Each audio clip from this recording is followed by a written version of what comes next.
what is it that we have to overcome? We have to overcome, beloved, in the thought realm. And so I want to encourage you to recognize that life's a battle. A lot of God's people are just looking to how they can experience pleasure, and they're trying to avoid the battle. But you can't avoid the battle. You've got to run into the battle. You've got to come to the realization and accept the fact you're in a battle. Satan is constantly bombarding you with lies. And he's constantly trying to appeal to our flesh, to do that which feeds the flesh but makes the spirit and keeps the spirit weak. He's trying to appeal to our selfishness. He's trying to appeal to thinking in a way that is not conformed to the law of the Spirit.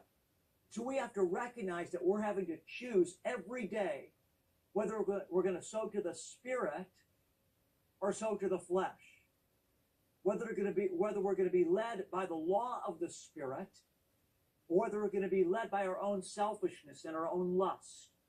And if we're willing to accept that battle and fight this fight and realize there's a choice that we're making all day long, every single day, what's going to happen is we're going to realize that we're in a war for the full sanctification of our soul.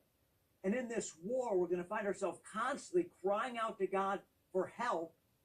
And as we're crying out to the Lord for help, we're going to be strengthened by the same power that raised Messiah Yeshua from the dead. His power is going to be perfected in our weakness as we continue to cry out to him from the middle of the war when we're fighting the lust of the eyes, when we're fighting the lust of the flesh, when we're fighting anger, when we're fighting bitterness, when we're fighting frustration, when we're fighting fear, all these things, when we're fighting emptiness, when we're continually asking God, help me, Lord, help me, Lord.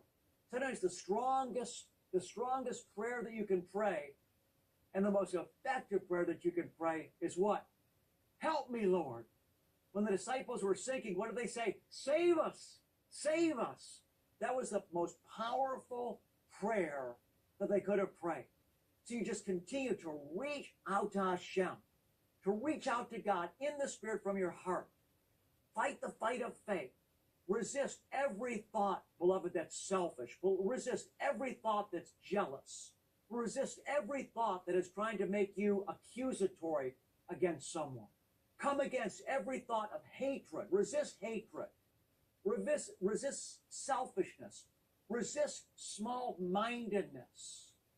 And overcome with the love of God, with the spirit of generosity, with a spirit of love towards all mankind.